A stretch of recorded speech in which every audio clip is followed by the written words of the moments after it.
Si Noah ay ipinanganak bilang ika-13 anak sa pamilya ng hari, isa sa 13 prinsipe ng imperyo na ipinanganak mula sa baywang ng hari. Binuksan niya ang kanyang mga mata at nakita ang isang mabait na babae na nakatingin sa kanya. Nagtataka siya kung ang taong ito ay ang kanyang ina o isa lamang katulong. Pero bago pa niya malaman iyon, lumapit sa kanya ang mukha ng isang matandang lalaking may balbas na kalaunan ay naging kanyang ama, at ang hari ay lumapit sa kanya upang suriin siya mula ulo hanggang paa. Binanggit ng hari na tila nagmana si Noe sa kanya at sa kanyang ina, na agad namang umiwas, sinasabing ang mga mata at kilay nito ay katulad ng sa hari. Napansin ni Noah na nakikita niya ang sarili niyang stats, pero wala pa ring maintindihan para sa kanya. Biglang lumapit ang isa sa mga salamangkero ng palasyo at maingat siyang binuhat sa kanyang mga bisig bago ipinahayag sa hari na si Noah ay may kakayahang gumamit ng mahika ng tubig. Masayang tumatawa ang hari sa sinabi, sinasabing kapag nagbinata na si Noe, bibigyan siya ng mga lupain ng mga timugang kaharian kung saan nakatira ang karamihan sa mga angkan ng mga salamangkero ng tubig upang makapaghari siya sa kanila ng makatarungan. Sa puntong iyon, hiniling ng hari sa court mage na tingnan ang mga estatistika ni Noah, ngunit nang lumabas ang mga ito, natahimik ang buong korte, at kahit ang hari ay nahirapang maniwala sa kanyang sariling mga mata. Isa sa mga tao sa korte ang sumigaw na ito ay isang himala habang ang iba ay sumasabay sa pagbigkas na nagpalito kay Noah na pagkatapos ay sinuri ang sarili niyang estatistika at napagtanto na siya ay may estatistika ng isang SS na ranggo na hindi pa naririnig, lalo na kung nakamit ito sa pagsilang. 6 na taon ang lumipas mula ng araw na iyon at si Noah ay lumaki na bilang isang malusog na batang lalaki. Unti-unti niyang nalaman ang tungkol sa kaharian ng Mears na pinamumunuan ng kanyang ama, kung saan naging tahimik ang mga bagay sa loob ng ilang dekada, ngayon na namumuhay ng mapayapa ang mga tao nang walang anumang digmaan. Mahal ng buong publiko ang hari, gayon din ang kanyang mga anak na sinasamba ng mga lokal at ng mga marangal na pamilya ng bansa. Ngunit hindi naman talaga interesado si Noah sa mga intriga sa politika ng kaharian, dahil may natuklasan siya sa nakalipas na 6 na taon tungkol sa kanyang sarili. Lumabas na may espesyal siyang talento na walang ibang nakakaalam. Maaari siyang makinabang sa XP ng kanyang mga nasasakupan, na nangangahulugang habang mas maraming katulong siya, mas lalakas siya. Nangangahulugan din ito na hindi tulad ng ibang tao na may limitasyon sa kanilang antas, si Noah ay maaaring umakyat sa ranggo ng walang hanggan at maging pinakamalakas na salamangkero sa planeta. Tila lubos na tapat sa kanya ang kanyang mga katulong dahil pinag-uusapan nila kung paanong kahit sa edad na 6, mas kumikilos si Noah na parang matanda kaysa bata. Hindi nagtagal ay pumunta siya sa silid kainan para mag-almusal at naisip niya kung paanong limitado pa ang kanyang kakayahan at kasanayan sa puntong ito dahil sa kanyang murang edad, ngunit kung patuloy siyang magsanay, dapat ay patuloy siyang lumaki ng mabilis at malampasan din ang kanyang mga nakatatandang kapatid.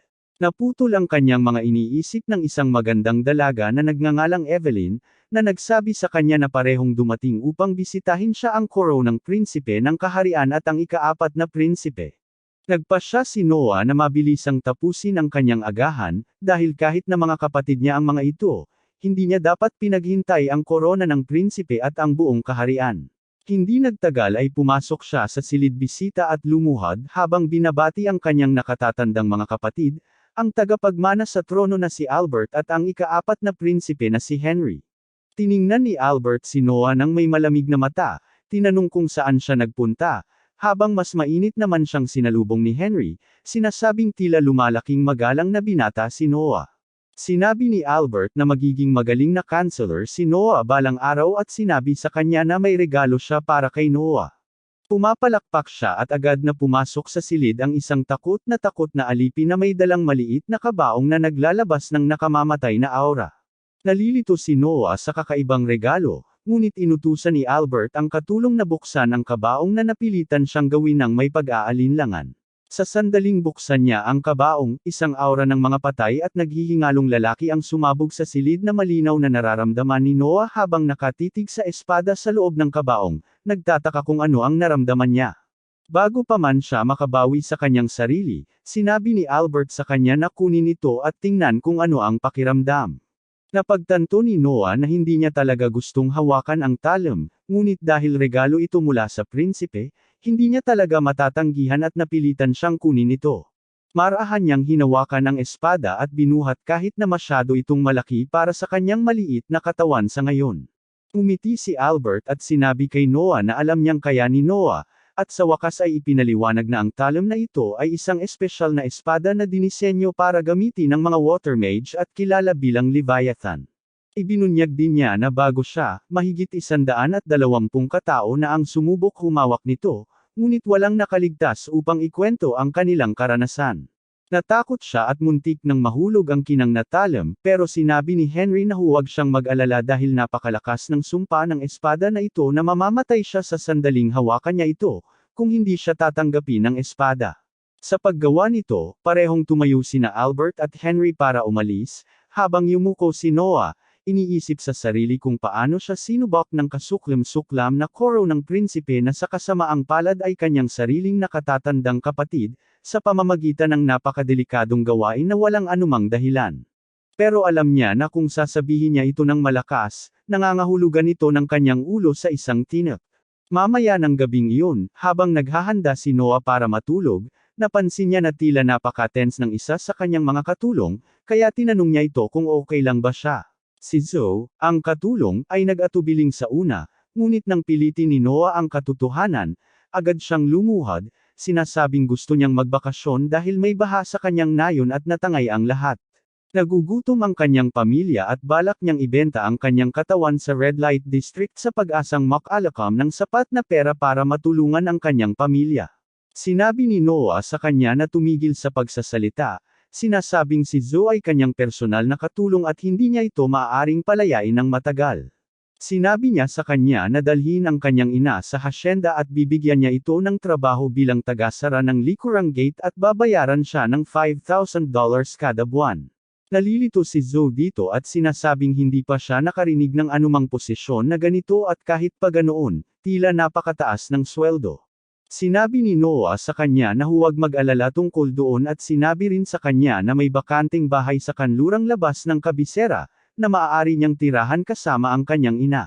Hindi makapaniwala si Zoe sa kanyang narinig at nagsimulang tumulo ang luha nang lumabas si Dylan, ang house butler, at tinanong si Noah kung may gusto siyang ipabili. Tinatanong siya ni Noah kung alam niya ang pagbaha sa bayan ni Zoe at sinasabihan siyang bumili ng maraming lupa hanggat maaari sa lugar na iyon. Nalilito si Dylan dahil masamang pamumuhunan iyon, pero sinabi ni Noah sa kanya na kailangan nilang protektahan ang mga nangangailangan doon dahil kung hindi sila makikialam, maraming kontrabida ang mananakop sa lupang iyon at magsisimulang manirahan ng walang pahintulot. Nagulat si Dylan dito at tinanong ni Noah kung anong problema, pero sumagot si Dylan na nagulat lang siya kung gaano kahusay pinamamahalaan ni Noah ang sitwasyon na may pagkaunawa ng isang may karanasan na tao gayong hindi pa siya nakaranas ng ganito dati. Iniisip ni Noah kung paano niya nasaksihan ang higit pa sa kanyang makakaya na pagkawasak sa kanyang nakaraang buhay, ngunit malinaw na hindi niya ito maaaring ipaalam kanino man. Sumagot si Dylan na ayon sa kanyang pagtatansya, ang buong lupain ay nagkakahalaga ng humigit kumulang $70 milyong na ikinagulat ni Zoe. Kahit si Noah alam na napakalaking halaga nito, ang buong grupo niya ng mga tagasunod ay kumikita ng humigit kumulang $80,000 sa isang taon. Siya mismo ay may humigit kumulang 50 milyon sa pondo mula sa buwis at mga regalo mula sa kanyang mga kapatid, ngunit may natitira pa ring $20 milyong. Tumingon siya at tinanong si Dylan tungkol sa lupang mayroon sila sa timog ng kabisera at sinabing kailangan nilang ibenta ang lupang iyon. Nagulat si Dylan at pinayuhan si Noah na huwag gawin iyon dahil ang lupang iyon ay regalo mula sa kanyang ama, ang hari mismo, at ang pagbebenta sa lupang iyon ay magiging hindi may lalarawang bastos sa kanyang sariling pamilyang imperyal. Sinabi ni Noah sa kanya na huwag mag-alala sa lahat ng iyon dahil siya na ang bahala sa kanyang sariling ama mamaya, at sinabi sa kanila na ang mga maharlika ay may tungkuling isakripisyo ang kanilang sarili upang magdala ng kapayapaan at kaligayahan sa kanilang mga nasasakupan. Higit pa rito, alam din niya na ang isang marangal na nagpapanggap na martir ay minamahal ng publiko na maaaring maging kapaki-pakinabang sa madaling panahon.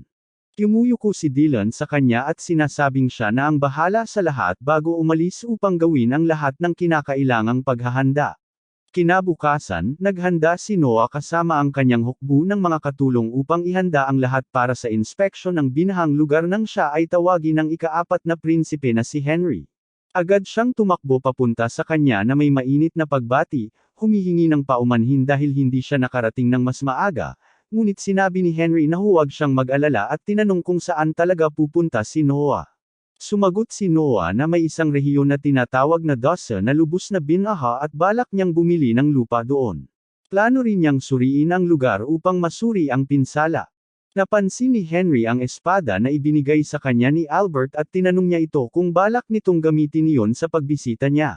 Sumagot si Noah na dala niya ito sakaling kailanganin niya, pero hindi pa siya sigurado, dahil wala pa siyang nararamdamang kakaiba tungkol dito mula nang una niyang makita ito. Dinala ni Henry si Noah palayo sa mga mapanghimasok na mata at sinabi sa kanya na medyo nag-alala siya tungkol sa espada at sa biglang pagiging mapagbigay ni Albert, kaya nag-research siya mag-isa at nalaman na tila may sariling isip ang espada at tanging ang taong kinikilala nito bilang tunay na Panginoon ang makokontrol nito. Naalala ni Noah ang pananaw na nakita niya tungkol sa lahat ng naunang taong sumubok na maging bihasa dito at napagtanto na ang espada na ito ay parang asong ulol at kailangan niyang paghirapan ang pagmamay-ari nito bago niya ito tunay na maangkin. Sinabi ni Henry sa kanya na mag-ingat at pinayuhan na huwag gamitin ito maliban kung talagang kailangan, dahil may masamang pakiramdam siya na kukunin ng espada ang kanyang buhay, katulad ng ginawa nito sa daan-daang tao bago siya. Sa babalang iyon, umalis si Noah patungo sa rehiyon ng Dasa at nagulat sa antas ng pagkasira na dulot ng mga baha. Sinabi niya kay Dylan na alamin ang opisina ng gobyerno na malapit at alamin ang mga titulo ng mga lupang ito, pagkatapos ay lumipat siya sa nayon kasama si Zoe upang mas maunawaan ang nangyayari sa lugar. Napansin niya ang mga lalaki sa mga kabong ginawa ng walang kahirap-hirap na nagtitipon-tipon para makuha ang tulong na pagkain mula sa gobyerno, na nagpasaya sa kanya ng kaunti, ngunit ganap na nawala ang saya nang kumagat siya sa masamang lugaw na inihahain sa kanila. Hindi siya makapaniwala kung paanong napakababa ng pamantayan ng gobyerno at balak pa sanang tawagin ng lokal na opisyal ng lugar na ito, nang sa kabutihang palad, pumasok sa lugar ang lokal na opisyal, na nagngangalang Lord Garl, para sa isang inspection. Inaasahan ni Noah na gagawa siya ng aksyon laban sa kakilakilabot na kalidad ng pagkain, ngunit nagulat siya nang tinakpan ng lalaki ang kanyang ilong at tiningnan ang lugaw bago sinabing sapat na ito, na nagpasaya sa mga kusinero na talagang sinasamantala ang sitwasyon. Sinabi sa kanya ng punong tagapagluto na handa na ang kanyang pagkain sa mansyon at agad na nagpasya si Garl na umalis patungo sa handaan na naghihintay sa kanya. Hindi na matiis ni Noah ito at agad siyang humarap upang kausapin ang lalaki. Tinawag niya si Garl na isang corrupt na maliit na bastardo na may maliit na ari, na tumama sa kanya kung saan siya pinakamasakit, at agad na bumunot ng espada ang lalaking may marupok na ego laban kay Noah. Agad na tinawag ni Noah ang espada ng Leviathan na ibinigay sa kanya ni Albert, umaasang mapapatay siya nito, at agad na lumipad ang espada patungo sa kanya. Sa una ay akala niya susunod lang sa kanya ang espada, ngunit bigla niyang natanto ang tunay na lakas ng espada ng ito ay magsimulang lumaban sa kanya, sinusunog siya ng makapangyarihan at nakakatakot nitong aura. Gayunpaman, tumanggi si Noah na umatras at nagpatuloy siya hanggang sa wakas ay nagtagumpay siyang malampasan ang espada, tuluyang nakontrol ang maalamat na talim. Nang matapos iyon, wala nang pagkakataon si Garl, dahil madaling napigilan ni Noah ang kanyang atake at nagpasya na ang parusa para sa pagdaraya sa mga lokal noong panahon ng sakuna ay walang iba kundi kamatayan. Sa isang mabilis na saksak, pinutol ni Noah ang ulo, na ikinagulat ng lahat sa lugar. Agad silang pinalibutan ng mga gwardya, at malapit na siyang ma-lynch, pero binasag niya ang espada sa lupa, na lumikha ng napakalalim na butas sa lupa, na ikinagulat ng lahat. Ang kaguluhan ay nakatawag ng pansin ng kabalyerong nagngangalang Rowan na bagong hirang bilang tagapamahala ng lugar na ito, at agad niyang nakilala si Noah at lumuhad sa harap niya. Nagulat ang lahat pero sumunod din sila, lumuhad sa harap niya habang sinasabi ni Noah kay Rowan na ang unang kailangan niyang gawin ay tiyakin na lahat dito ay makakakuha ng masarap na pagkain, at agad humingi ng paumanhin si Rowan sa kanyang pagkukulang at sinimulan ang gawain. Pagbalik niya, agad siyang tinawag ng kanyang ama sa kabisera, kung saan inaasahan niyang mapapag-alitan, ngunit nagulat siya nang purihin siya ng kanyang ama sa paggawa ng mga desisyon noong ginawa niya ito at muling sinuri ang kanyang mga estatistika, na lumaki mula noong huli niyang makita ang mga ito. Nagpasalamat siya kay Noah sa tulong nito, at sinabi sa kanya na kakailanganin niya itong patuloy na tumulong sa paghahari sa kahariang ito. Lumipas ang ilang araw, ngunit nanatili si Noah sa kabisera ng lungsod, dahil ang lungsod na ito ang pinakamahalagang bahagi ng buong kaharian at ang pinakamaunlad na lugar, kung saan dumarating ang napakaraming mahuhusay na tao upang maghanap ng trabaho. Ang plano niya ay makuha ang isa sa mga mahuhusay na taong ito para sa sarili niya upang mapataas ang kanyang sariling estatistika at mabilis na maging isang puwersang dapat i-consider. Ang una niyang kandidata ay isang batang babae na narinig niya na sinasabing napakahusay na mang-aawit na kamakailan ay pinag-uusapan bilang isang napakatalinong bagong talento. Nalaman niya ang teatro kung saan siya magtatanghal at umupo sa tabi ni Zoe, upang makita kung karapat-dapat ba siya sa mga sinasabi o hindi. Hindi nagtagal, isang batang babae na may sombrero na tinatawag na Ollie ang lumabas sa entablado at naghandang magtanghal sa harap ng madla. Hindi nagtagal, nagsimula na siyang kumanta at agad na namangha si Noah sa kanyang boses. Alam niya na hindi siya ang pinakamahusay na teknikal na mang-aawit na narinig niya, pero siya talaga ang mang-aawit na tila talagang mahal ang kanyang sining. Sa palagay niya, sa tamang pagsasanay at gabay, makakamit niya ang kadakilaan at sinimulan niyang isaalang-alang na kunin siya sa kanyang pangangalaga. Bago pa man matapos ang pagtatanghal, isang grupo ng mga basag-ulo ang pumasok sa loob ng teatro at sumigaw kay Ollie na tumahimik. Nakahawak ng hininga ang buong madla. Nagtataka kung ano ang gusto ng mga kontrabida habang si Ollie ay nakatayo doon na takot habang papalapit ang mga tauhan sa entablado. Sinubukan ng isa sa mga manggagawa na makialam, ngunit agad siyang itinulak ng mataba bago tumalon mismo sa entablado. Sinigawan niya ito na magbayad, sinasabing hindi siya makakakuha ng sapat na pera sa pagkakanta sa mga entabladong ito para mabayaran ang utang ng kanyang ama.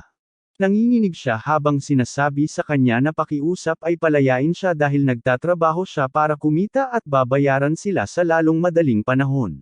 Pero sinabi ng mataba sa kanya na basura ang paraang ito ng pagkakakita ng pera at kung gusto niyang kumita ng malaking halaga ng mabilis at madali, kailangan niyang magsimula ng social media channel at mag-upload doon ng mga thirst trap o mga selfie pics at baka pati na rin ng kanyang tubig sa paliligo. Sinabi niya sa kanya na siya ay isang iginagalang na dalaga at hindi kailanman gagawa ng mga bagay na tulad nito, ngunit tinakot siya ng matabang lalaki na babaliin ang dalawang binti niya kung hindi siya susunod sa sinasabi nito. Doon nagpasya si Noah na makialam at sinabihan ang matabang lalaki na lumayo agad sa babae. Tumingon ang mataba at sinabihan si Noah na bumalik sa kandanggan ng nanay niya at uminom ng gatas kung hindi ay bubugbugin niya ito. Wala namang pakialam si Noah. Tumalon siya mula sa upuan at nagsimulang maglakad patungo sa entablado, sinasabi sa mataba na ilegal na ipagpalagay sa mga bata ang batas ng kanilang mga magulang sa pamamagitan ng utos ng batas ng imperyo. Bukod pa rito, ilegal din ang pagpilit sa mga tao na ipagbili ang kanilang katawan para makabayad ng anumang uri ng utang. Galit na hinawakan ng matabang lalaki ang kwelyo niya at itinaas sa ere, sinasabing ngayon na ang huling araw ni Noah sa mundo, pero hindi naman niya talaga alam kung sino ang kanyang kausap. Sa isang iglap lang ng kanyang mga daliri, lumilikha si Noah ng nakakatakot na kulay lilang aura na nagpabagsak sa tatlong tauhan sa lupa, habang binunot ni Noah ang kanyang espada at itinutok ito sa matabang lalaki. Napagtanto ng mga basag-ulo na baka sila ang matalo sa puntong ito, kaya agad nilang itiniklap ang kanilang mga buntot sa pagitan ng kanilang mga binti at agad na nagsimulang tumakbo palayo. Lumapit si Zoe sa nasugatang manggagawa at tinulungan siyang tumayo, habang sinabi ni Noah sa kanya na ipadala sila sa kanya kung babalik sila sa lugar na ito para manggulo. Inabot ni Zoe sa kanya ang isang business card at nagulat ang manggagawa nang makitang ang batang nasa harapan nila ay talagang isang prinsipe ng kahariang ito. Hindi naman talaga nagmamalasakit si Noah sa pagdiriwang, at lumingon kay Ollie at tinanong kung magkano ang buwan ng gastos nito. Pinag-isipan niya ito sandali, isinasaalang-alang ang katotohanang kailangan din niyang harapin ang pagtrato ng kanyang ina, at sumagot na ang kanyang buwan ng gastusin ay dapat nasa $600. Sinabi ni Noah sa kanya na babayaran niya siya ng $500 bawat buwan para makapagtrabaho siya sa pagkanta niya at gumaling. Nagulat siya sa narinig niya at hindi talaga makapaniwala sa sariling pandinig, habang sinasabi ni Noah sa kanya na tataas din ang kanyang sweldo habang gumagaling siya. Sa sinabing iyon, sinabi niya sa dalaga na tapusin ang kanta dahil gusto niyang marinig kung paano ito magtatapos, at bumalik sa kanyang upuan. Mamaya ng gabing iyon nang bumalik siya sa sarili niyang bahay, sinalubong siya ng kanyang mga katulong nang bigla niyang mapansin na ang mga gun mula kaninang hapon ay nakayuko ang ulo sa lupa, nagmamakaawa na makaharap siya para makahingi ng tawad. Alam niya na ngayon lang nila natanto na siya ang prinsipe ng kaharian, ngunit nagpasya siyang huwag silang harapin at sinabi sa kanyang katulong na paalisin sila, sa pagsasabing walang oras ang isang prinsipe para makipagkita sa mga taong basta-basta. Sa sandaling iyon ay dumating din ang kanyang nakatatandang kapatid na si Henry, na nagsasabing tama ang kanyang desisyon dahil mawawala ng halaga ang kanyang sariling awtoridad bilang prinsipe kung makikipag-usap siya sa mga karaniwang tao tuwing gusto nila. Sinabi ni Noah sa kanya na hindi lang iyon ang dahilan kung bakit niya nagpasya na paalisin sila at ipinaliwanag na gusto niyang isipin nila na galit pa rin siya sa ginawa nilang kalokohan sa babae kanina at baka matakot sila ng sapat para hindi na subukang muli siyang abalahin. Tinanong ni Henry kung sino ang batang babaeng ito at bakit parang interesado siya sa kanya. Sinasabi niya na talagang magaling siyang kumanta at sa palagay niya ay magiging malaking tulong siya sa kaharian kung patuloy siyang magpapabuti. Umiti si Henry, sinasabing napakabata pa niya, pero iniisip pa rin ang mga komplikado ng sitwasyon na parang matanda. Binanggit niya na malapit lang ang edad nila ni Gary, pero parang bata pa rin ito kung umakto at hindi kasing talino niya. Magalang na sumagot si Noah na malapit na ring maintindihan ni Gary ang sitwasyon. Alam niya na kahit tinatawag niya silang mga kapatid, sina Henry at Gary ay tunay na magkakapatid sa dugo dahil iisa ang kanilang ina, samantalang iba ang kanyang ina. Pagkatapos ay ibinaling ni Henry ang usapan sa kanyang espada, sinasabing hindi niya talaga inisip na posible iyon, ngunit tila seryosong pinagkadalubhasaan ni Noah ang espada. Tinanong niya kung saan mismo ang espada at kung paano niya ito madadala dahil masyado itong malaki para sa kanya. Bumangon si Noah at ipinakita kung paano niya ginagawa iyon habang mabilis niyang ginamit ang kanyang mahika upang ipatawag ang espada mismo sa harap ng kanyang kapatid.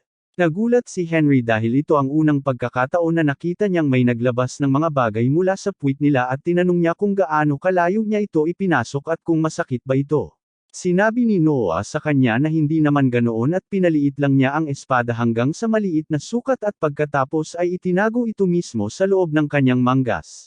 Napatigil sa pagsasalita si Henry at bumalik sa pagkakaupo ng malakas, sinasabing may buntong hininga na si Noah ay talagang humahanga sa kanya dahil ang espada ay dating itinuturing na sinumpa at inilagay kasama ang lahat ng iba pang kayamanan ng bansa sa loob ng mahigit 2 siglo sa puntong ito, at walang sinuman sa nakasulat na kasaysayan ang kilalang nakasakop sa talam na iyon.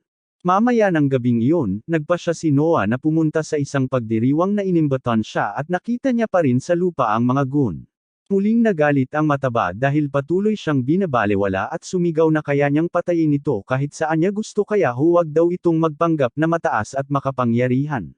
Bilang ganti, nagpalabas lang si Noah ng kaunting enerhiya mula sa kanyang espada na agad na nagpabagsak muli sa tuhod ng mataba. Pagkatapos ay sumakay si Noah sa karwahe at dinagtagal ay nakarating sa kanyang patutunguhan, kung saan siya binati sa loob ng isang matandang lalaki na nagngangalang Ray. Agad nagsimulang yumangay ang ballroom sa tuwa nang kumalat ang balita tungkol sa ika-13 prinsipe sa loob. Tinatanong ni Ray si Noah tungkol sa espada na dala niya at sumagot ito na ito ang maalamat na espada na akala ay sinumpa at ipinagkaloob sa kanya ng koro ng prinsipe na si Albert. Kaagad itong nakapagpahanga sa lahat ng nasa silid habang nagsisimula silang mag-usap tungkol sa kung gaano kalaking bagay ang makatanggap ng personal na regalo mula sa korona ng prinsipe. Isa sa mga lalaking naroon na may marupok na ego ay agad na nagbitaw ng ilang walang katuturang bagay tungkol sa kung paanong ang espada ay dapat na isang repliko lamang ng laruan, hindi na mamalayan na napakalakas ng kanyang pagsasalita na naririnig ito ng lahat sa silid.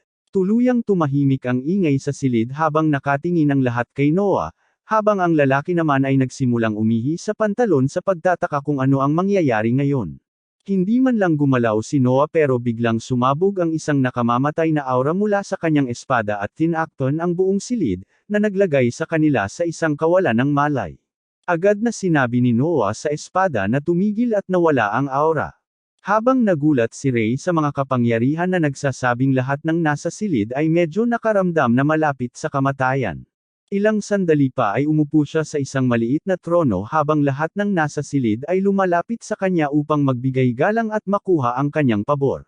Lahat sila ay tila napaka-boring sa kanya pero sa wakas ay lumapit ang isang lalaking blonde na nagngangalang Alan, nagpakilala sa sarili at sa kanyang inampun na anak na si Cindy. Tila nagising ang batang babae sa presensya ni Noah, ngunit nagpasya si Noah na huwag pansinin iyon at tinanong kung paano niya napagtibay ang bata. Ipinaliwanag ni Alan na orihinal niyang binili siya mula sa isang slave market ngunit nagpakita siya ng malaking determinasyon at katatagan at talagang mabilis matuto habang matalino sa pakikipag-ugnayan sa lipunan. Dahil wala siyang sariling anak, nagpasya siyang ampunan siya bilang sarili niyang anak. Umiti si Noah sa kanya, sinasabing gusto niya ang mga ganitong kwento, at inanyayahan ang dalawa pabalik sa kanyang mansyon para mag-usap pa. Tila talagang natuwa si Alan sa katotohanang siya lang ang kinilala sa kanilang lahat, ngunit sinabi ni Noah kay Ray na ang pangunahing dahilan kung bakit niya sila kinilala ay dahil sa hindi maipaliwanag na paraan ay alam ni Cindy ang kanyang kapangyarihan. Ipinakita niya ito sa pamamagitan ng pagpapalabas ng kaunting enerhiya mula sa kanyang espada, ngunit agad itong nakilala ni Cindy at lumingon upang tiyakin na hindi sila aatakihin. Lumipas ang ilang araw mula nang mangyari ang insidenteng iyon, nang isang araw habang naglalakad-lakad si Noah, nakasalubong niya ang ikawalong prinsipe na si Oscar, na nagdesisyong maglakad kasama niya sa palengke at subukang maghanap ng mga kawili-wiling bagay. Habang naghahanap ng iba't ibang bagay, napansin ni Noah ang isang grimoire at nang kunin niya ito, biglang nagbago ang isa sa kanyang mga estatistika at naging S-ranked. Agad siyang nagkaroon ng interes at binili ito ngunit napansin niyang tila nagre-react ang kanyang espada dito. Tila kinikilala ni Oscar ang aklat bilang isang mahiwagang tomo na ginawa ng isang salamangkero noong matagal ng panahon ngunit biglang bumukas ang aklat at nagpalabas ng isang malaking halimaw sa bukas. Sinabi ni Oscar kay Noah na lumayo at pumunta sa ligtas na lugar, ngunit kinuha lang ni Noah ang kanyang espada at humarap sa demonyo. Sinubukan niyang hatiin ang mahiwagang nilalang ngunit nabigo sa unang pagkakataon. Doon niya napagpasyahang gumamit ng kaunting dagdag na mahika sa susunod niyang hiwa at itinuro ito pataas para hindi na siya makasira ng iba. Sa gayon, ang mahiwagang nilalang ay naglaho habang nakatayo si Oscar doon at nagtataka kung gaano nakalakas ang kanyang nakababatang kapatid sa puntong ito. Habang pinapanood ang kamanghamanghang tagumpay na ito, isa sa mga may-ari ng tindahan ang tumakbo palabas at yumuko sa lupa, humihiling kay Noah na tingnan ang isang bagay na mayroon siya sa kanyang tindahan na para na ring kayamanan. Dinala niya ang mga prinsipe pabalik sa kanyang tindahan at ipinakita sa kanila ang isang mahiwagang singsing, sinasabing hindi pa tinatanggap ng singsing na ito ang sinuman bilang may-ari at hiniling kay Noah na subukan ito. Isinuot ni Noah ang singsing sa kanyang hinlalaki at agad na nag-activate ang mahika at ang buong katawan niya ay natakpan ng magandang baluti. Nagulat ang tindero pero gustong-gusto talaga ni Noah at binili niya ito kaagad-kaagad. Pero tumanggi si Oscar na siya ang magbayad nito, sinasabing regalo ito sa kanya mula sa kanyang panig. Nang maayos na ang lahat, nagpasya siyang bumalik sa teatro para panoorin si Ali na kumakanta ngunit pagkalabas niya ng karwahe, inatake siya ni Fatty gamit ang espada. Agad na gumamit si Noah ng kalasag sa kanyang singsing upang harangan ang atake habang pinabagsak ng driver ng karwahe sa lupa ang mataba at inaresto ito. Wala nang pakialam si Noah sa puntong ito at pumasok sa auditorium para panoorin si Ali sa entablado, habang nakikipag-usap sa dalawang lasing na lalaking nag-aaway dahil sa kanya. Nakialam si Noah at ginamit ang kanyang mahika para sirain ang kanilang mga damit, pagkatapos ay tumakbo sila palayo sa teatro. Pagkatapos ay tinawag niya ang may-ari at sinabi sa kanya na nadismaya siya sa seguridad o sa kawalan nito sa sinihang ito, at inalok siyang bilhin ang buong lugar. Nang medyo nag-aatubili ang may-ari, agad naman naglabas si Zoe ng $100,000 mula sa kanyang puwit, na nagbigay sa may-ari ng lahat ng motibasyong kailangan niya at agad niya itong ibinenta. Nagpasalamat si Zoe sa prinsipe, sinasabing hindi niya kailanman mababayaran ang utang na loob niya rito, ngunit sinabi sa kanya ng prinsipe na mag-focus sa pagkanta dahil gusto niyang kumanta siya sa harap ng hari balang araw. Sa paggawa nito, muli siyang umupo sa madla habang sinimula ni Ali ang isa sa kanyang mga kanta na espesyal na inihanda para sa kanya.